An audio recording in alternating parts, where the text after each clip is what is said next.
So, Rob, welcome. Thank you for participating in this important project. And today we will be discussing a postcard that's been given to you. And this one is of the Woods Hole Library, which has a rich history here in Falmouth. So thank you for being willing to chat about it. And just tell us about the postcard and your connection to it. So the Woods Hole Library is a very important connection to me. I think probably the first time I was ever there, I was maybe 2 or 2.5 years old. I didn't grow up in Woods Hole. I grew up in Connecticut, but my grandparents both grew up here. And certainly the time, every time I would come down when the library would be open, it was a wonderful place to go to grab books, a very, very comfortable area. And then in the years to come, I didn't realize how involved I would be in the library. Right now, I'm currently the vice president of the board of the library itself, and heavily involved with many of the activities. Today, what I'd like to do, if I could, is go through some of the history of the library itself. It's certainly one of the key meeting places anywhere in Woods Hole, and certainly it's considered to be one of the friendliest places in Woods Hole. In fact, a writer from the Reader's Digest in 1961 on the way to the Vineyard found that he had missed the boat with his family. He had himself, his wife, and three children, and wandered around and ended up going to the library and spent over 2 hours there. And he had the comment afterward, this is by far and away the friendliest place in this little town. I think it's still like that today. So what a great story, indicative of the value. I always say that the public library, or any library, is the heart and soul of a community. And so the Woods Hole Library is part of the heart and soul of that village, which is critical to the character of our community. You mentioned before we went on camera that it's been actually, since it was founded in February of 1873, been in 4 different locations. So talk to us about the journey of the library and how it wound up where it is today. Great. So the library started in February of 1873. Initially it was called the Woods Hole Social Library, not the Woods Hole Public Library, but rather the Woods Hole Social Library. And it started up to really a gathering of the Woods Hole residents. One of the real key founders of this was a man named Asa Shiverick, and he was the superintendent of the Pacific Guano Factory. A lot of people, I don't think, are aware that there's a large guano factory in Penzance Point, and he was the founder and initially was involved with involving the community. They ended up issuing 89 shares for the original Woods Hole Social Library at $2 a piece.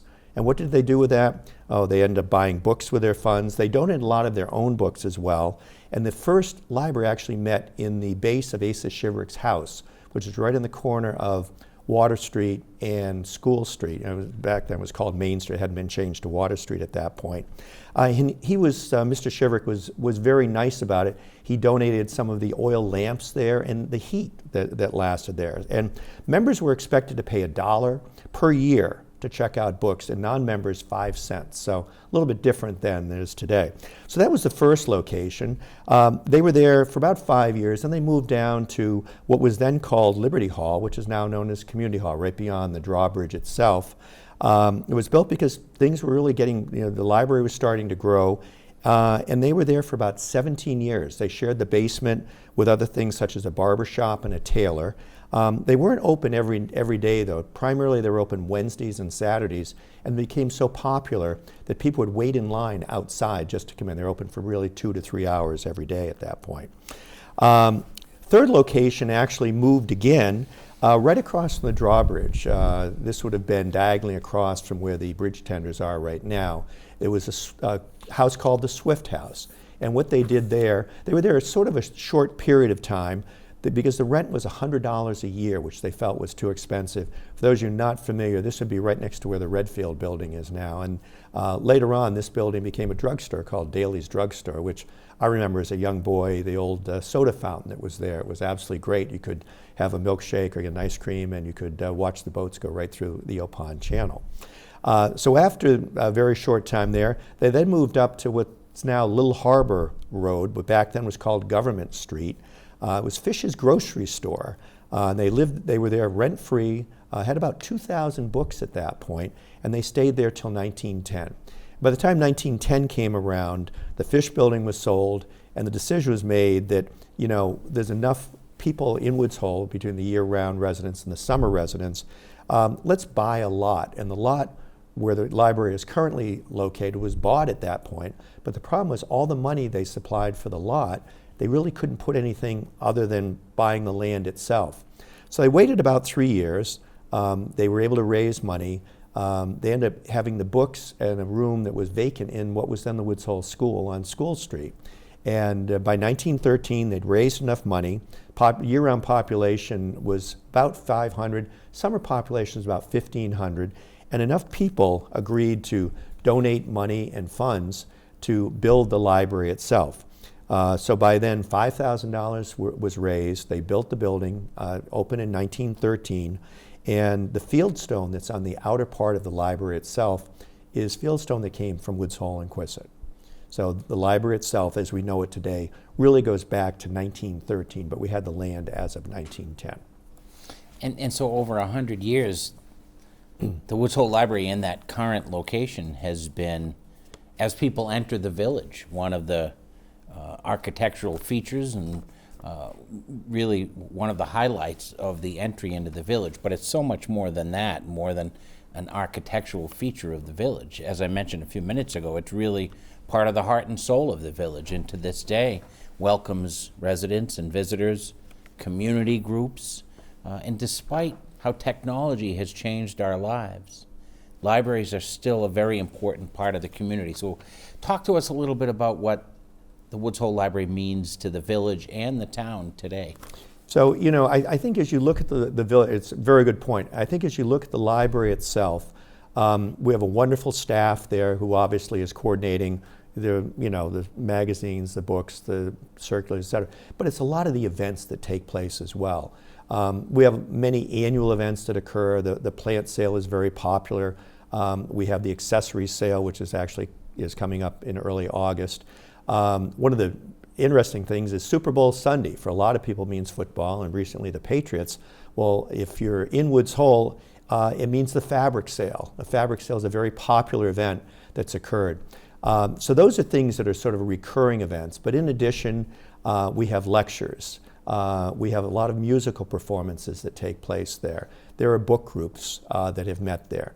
Many children's groups come in. There's currently a camp. The Children's School of Science is in. They tend to stop by. MBL has a camp that comes in. Children have been a huge part of the Woods Hole Library. As I mentioned, my first time was probably when I was 2.5. And one of the later additions that they made back in the 1950s had a whole children's wing put in there as well. And I think it's because of the welcoming nature of the staff, the great volunteers. Last year was a very difficult year with the pandemic. And yet the library itself was only closed for about 2 months. The decision was made to have people place orders. They opened up the courtyard itself. So anyone that wanted a book or magazine or periodical could go in and they could check things out at that point. Gradually, as things improved a little bit, we allowed limited access in. And people needed books. They needed the magazines. And the staff worked extremely hard last year. Margaret McCormick, who's the director, and her staff were wonderful, very creative in allowing this. And I think with so many things being closed in the town of Falmouth and the village of Woods Hole last year, other than for about a 2-month period, the library remained open and was a very, very important part of the community and provided a lot of necessary things that needed to take place. Excellent. So it continued, as it has since 1873, to be an important part of the community. Right. What else would you like to share about either the history or the ongoing presence of the Woods Hole Library in the community? So what's interesting, of course, too, is we have the library, and the next door neighbor is the Woods Hole Historic Collection, which goes back to 1974. In the Bradley House itself. And there's a very strong partnership. The Woods Hole Library is actually in effect the parent corporation of the Woods Hole Historic Collection of the Woods Hole Museum. And I think that the two groups together work very well. Franklin Gifford, one of the great painters, one of the great artists of Woods Hole, tremendous collection that he has in the Ratcliffe Room, which is the most recent addition in the downstairs portion of the library itself. And many of the original paintings are also in the Woods Hole Museum, the Woods Hole Historic Museum. Right next door, the historic Swift Boat Barn, Dr. Yale's workshop is there. And for those people that who really haven't gotten to Woods Hole too much, every year we change the second exhibit. We have one primary exhibit which talks about the history of Woods Hole. I've been very fortunate. I've been doing the historic walking tours of Woods Hole for 4 years. And we get 100, 150 or more people every year coming to Woods Hole. They see the library. They enjoy the library aspect. They go in, they're very comfortable there. They participate in the book sale, which is both an outdoor and indoor book sale, but they also enjoy the museum itself. And Gallery 2 this year, we just have a new exhibit for the indigenous people of Woods Hole and Cape Cod for that matter. A lot in the Wampanoags, but a lot in the glacial formations, et cetera. And similar to what the library does, the Woods Hole Museum produces the Woods Hole Weekly Dispatch. Debbie Scanlon, Colleen Herter do a wonderful job with that. Main Sheet is distributed as well. So between both organizations, they're next door neighbors to each other. They share the same land. It's a great opportunity for people to come to Woods Hole. They get their books, their periodicals from the library. They get to participate in a lot of the events there, and then they go next door to the museum. And the museum, has a semi-annual auction that takes place there, and they also have a lot of events as well, including the Woods Hole conversations and lectures that take place. And many of the lectures and other meetings that take place, there's a few larger facilities within the library itself in the lower level, so they're able to do that. So, Woods Hole, again, village of less than 800 people. There's a lot of things going on there, and we draw so many people, not just from the town of Falmouth, but from the Cape, as well as domestically and internationally as well.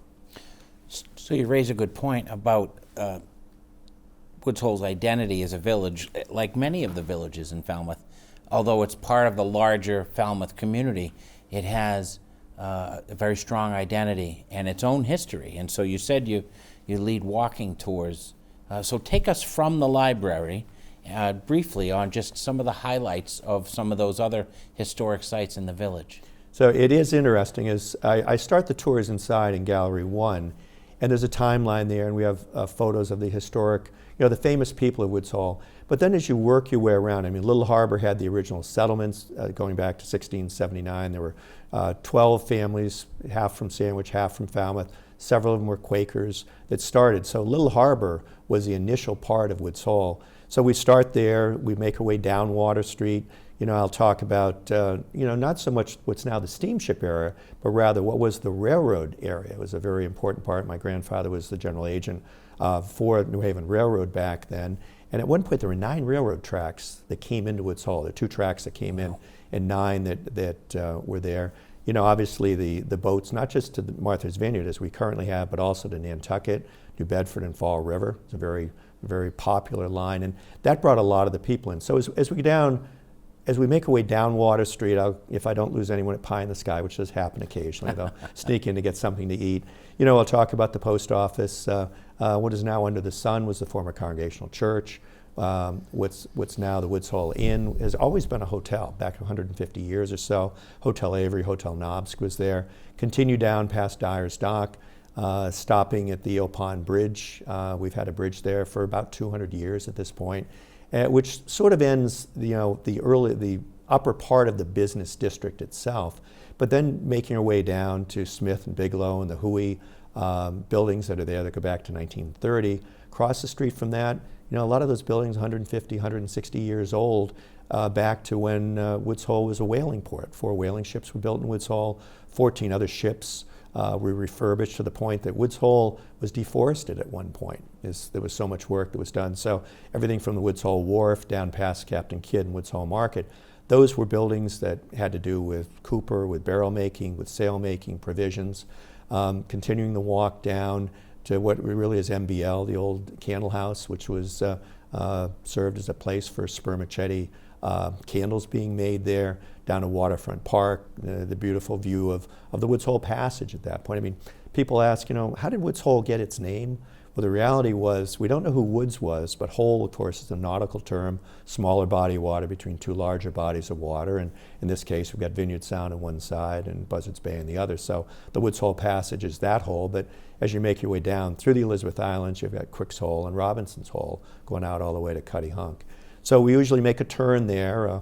I walk behind Lily and Crane, beautiful view of Eel Pond, looking east at that point toward, the Woods Hole School. make our way up by the Marine Resource Center, and then cut up the other side of Water Street, going really across, into the Hui area as well, the Hui campus, past the old Methodist Church, it's now the Hui Exhibit Center, across the Michael Walsh Garden, with all the Rambler roses and all the other garden, and a beautiful pollinated garden that Hui has done for that. Then past Challenger House, which Mrs. Swift was attacked in 1777 by the British. She drove them off with a broom after they stole most of her livestock, and then we wrap up back at the museum itself. So it's a fun walking tour, and what's nice is for the people that come, we have some people that are Falmouth residents that know a lot about Woods Hole, but a lot come in, they're either there, they're visitors heading to the vineyard, they're there because of the scientific community, whether it's Hui, MBL, NOAA, Woodwell Climate Institute, whatever it might be. Others are artisans. I talk a lot about the artistic community. We have currently the community hall, which has been in existence for well over 100 years at this point, has an art show there. We've got parts of the Woods Hole Film Festival. The box office will be using the old fire station. So Woods Hole has a lot of things to a lot of different people, and it's a very fascinating place to come, and certainly the library and the museum are major parts of it.